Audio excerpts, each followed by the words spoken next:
Assalamualaikum warahmatullahi wabarakatuh. Segala puji bagi Allah, Tuhan semesta alam. Salawat dan salam tercurah kepada baginda kita Nabi besar Muhammad Sallallahu Alaihi Wasallam. Sahabat yang dirahmati Allah, di dalam kajian Islam ada 4 faktor yang menyempurnakan keimanan kita. Di dalam 4 faktor itu tersebut di dalam ilmu syariat, tarikat, hakikat, dan ma'rifat. Banyak dibicarakan sudah tentang 4 bagian ini, yang merupakan bagian yang tidak terpisahkan antara satu dengan yang lainnya dalam pembahasan ajaran Islam. Maka untuk mengantar dan mendahului pembicaraan selanjutnya, ada baiknya keempat bagian pokok ini akan kita ketengahkan. 1. Mengenai syariat. Dari segi bahasa artinya tata hukum. Didasari bahwa dalam alam semesta ini tidak ada yang terlepas dari apa yang dinamakan hukum, termasuk untuk manusia sebagai makhluk sosial dan sebagai hamba Allah. Perlu diatur dan ditata sehingga tercipta keteraturan yang menyangkut hubungan antar manusia dengan alam serta manusia dengan Sang Pencipta. Pembahasan mengenai materi hukum di mana manusia sebagai objeknya tercakup dalam beberapa disiplin ilmu, yaitu ilmu fikih, ilmu adab, dan lain-lainnya. Dalam ajaran Islam, melaksanakan aturan dan ketentuan hukum tanpa memahami dan menghayati apa tujuan hukum, maka pelaksanaannya tidaklah memiliki nilai yang sempurna. Orang tua berperibahasa biasa menyebutnya kulit tanpa isi, yaitu kulit tanpa isi. Tujuan hukum adalah kebenaran, atau dalam istilah kitab kuning yang sebenar-benarnya atau hakikatnya.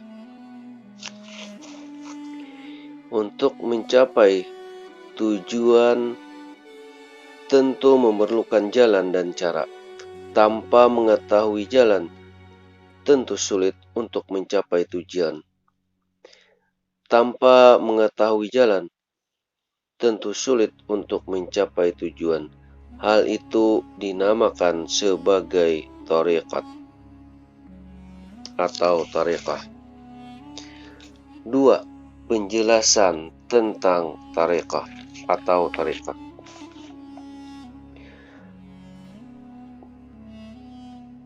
Bersamaan katanya menurut segi bahasa mazhab yang artinya jalan. Persamaan kata tarikat yaitu menurut segi bahasa, yaitu yang berarti jalan. Jalan. Untuk mengetahui adanya jalan, perlu mengetahui cara melintasi jalan agar tujuan tidak kesasar.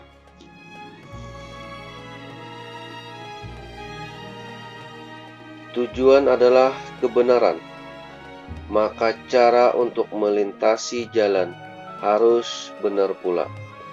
Untuk ini harus sudah ada persiapan batin, yakni sikap yang benar, sikap hati yang demikian tidak akan tampil dengan sendirinya, sehingga perlu adanya latihan-latihan tertentu dengan cara-cara tertentu pula. Sekitar pada abad kedua dan ketiga Hijriah, lahirlah kelompok-kelompok umumnya yang terdiri dari golongan fuqara wal masakin dengan metode latihan berintikan ajaran zikrullah, sumber pegangan yang tidak lepas dari ajaran Rasulullah Shallallahu Alaihi Wasallam. Kelompok-kelompok ini menamakan dirinya dengan nama tarekat yang berpredikat masing-masing sesuai dengan nama pembawa ajaran itu. Terdapatlah beberapa nama antara lain, yaitu Tarekah Uwaisiyah yang didirikan oleh Uwais Al-Qarani, dan Tarekah Junaidiyah, Tarekat Junaidi Al-Baghdadi,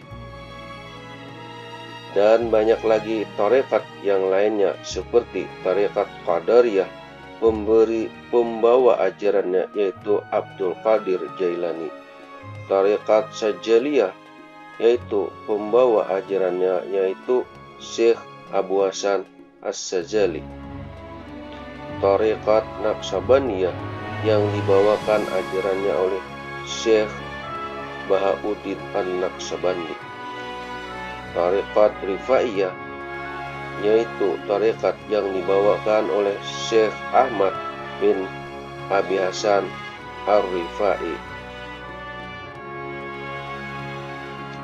dan tarekat Samaniyah yang dibawakan oleh Syekh Samman Al-Madani, dan banyak lagi nama-nama tarekat yang sudah muktabarah yang ada di Indonesia.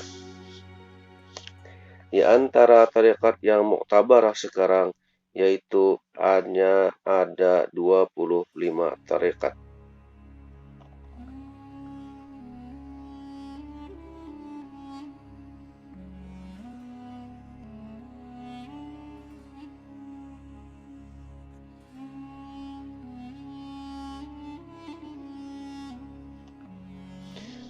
Banyak ulama yang berpendapat bahwa dari sejumlah tarekat-tarekat tersebut, bahwa banyak tarekat-tarekat yang tersebar di dunia Islam ada yang muktabarah dan ada yang tidak muktabarah. Jadi kita harus bisa memilih dan memilah bagaimana tarekat atau tarekat yang sudah muktabarah. Seseorang yang memasuki tarekat dinamai salik atau orang yang berjalan. Sedang cara yang mereka tempuh menurut cara-cara tertentu dinamakan suluk. Banyak hal-hal yang harus dilakukan oleh seorang salik bila ingin mencapai kepada tujuan, antara lain khalwat atau menyepi atau bersemedi. Di waktu khalwat ini diperlukan muraqabah, yaitu mengintip perilaku diri, muhasabah, menghitung-hitung, merenungi diri, merenungi diri mana yang baik dan terpuji dan mana yang jelek, serta mana pula yang tercela. Mujahadah, tekun, rajin, sungguh-sungguh, dan banyak lagi istilah-istilah dengan riyadah batin sesuai dengan petunjuk oleh syekh atau guru. Tiga, yaitu hakikat. Istilah ini sudah merupakan bahasa Indonesia, berasal dari bahasa Arab, yaitu hakikat, yang berarti kebenaran, kenyataan asal, atau yang sebenar-benarnya.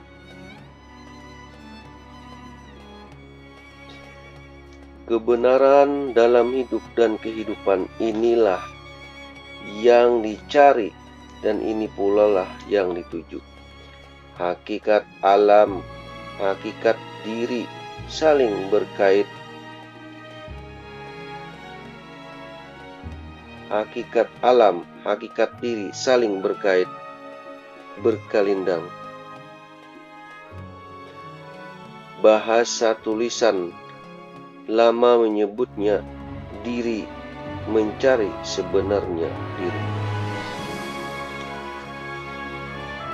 Hakikat alam, hakikat diri saling berkait, berkalindang.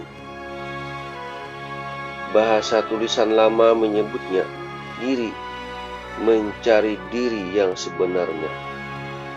Diri yang terperi, diri yang diberikan, dan diri yang tajalli, identik dengan pengertian jasad, hati, nyawa, dan rahasia.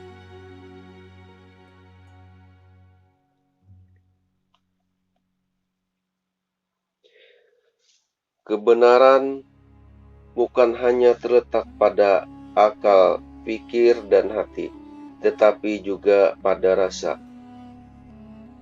yakni rasa jasmani yang dapat dirasakan dengan rasa pahit, manis, asam, asin, dan sebagainya. Adanya yang disebut rasa, rasa rohani yang dapat merasakan gembira, sedih, bingung, kecewa, ceria, dan sebagainya. Dan selanjutnya terdapat pula pada diri manusia disebut rasa nurani.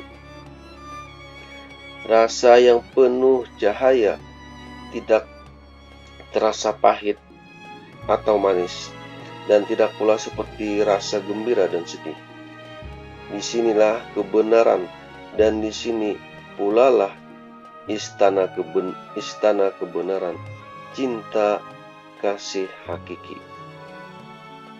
Demikian antara lain penjabaran tentang diri mencari sebenar diri dalam tulisan lama.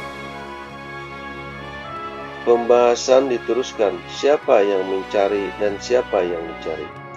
Disinilah permainan rasa yang oleh para arif billah menyebutnya dengan istilah amruz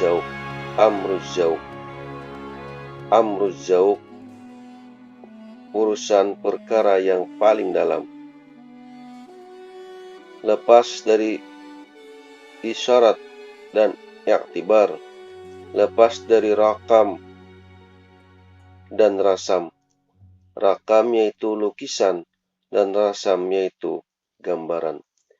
Lalu dengan penuh kerendahan hati, mereka berkata kepada dirinya sendiri, "Man lam yazuq lam yadri." Barang siapa yang tidak merasa, tidak akan tahu.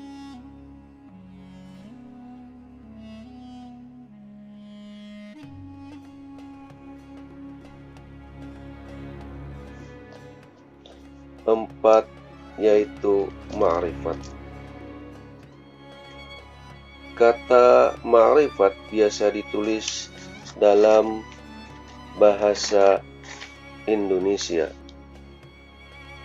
Ma'rifat berasal dari kata arafa yang artinya mengenal. Bersumber dari hadis Rasulullah Shallallahu Alaihi Wasallam, "Man arafa nafsahu faqad arafa rabbahu." Barang siapa mengenal dirinya, sungguh dia akan dapat mengenal Tuhannya. Diri kita ini penuh dengan serba ketergantungan kekurangan, kelemahan, fana dibandingkan Allah Subhanahu wa Ta'ala yang memiliki kebesaran, kekuasaan, keperkasaan, kekekalan, serta memiliki seluruh sifat-sifat kesempurnaan. Tidak ada seorang manusia pun yang sanggup dan mampu mengenalnya dalam arti hakiki kecuali dengan Dia.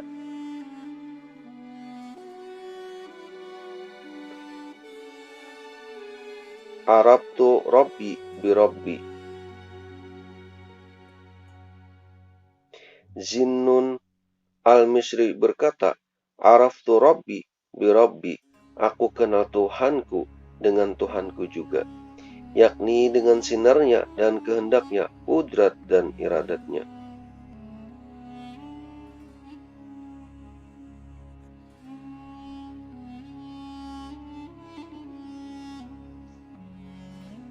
Walladzina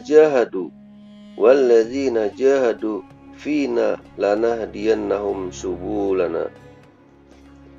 Walladzina jahadu fina lanahdiyannahum subulana. Orang-orang yang bersungguh-sungguh di jalan kami akan kami berikan petunjuk semua jalan kami. Menurut para arif billah, bahwa seseorang yang bersungguh-sungguh di jalan Allah, mereka adalah laksana jarum dengan gumpalan di besi berani. Karena getaran magnet itulah, bukan kemampuan si jarum yang berlari mengejar besi berani. Akhirnya si jarum tiada sadarkan diri, laksana Musa alaihissalam di bukit Tur Sina.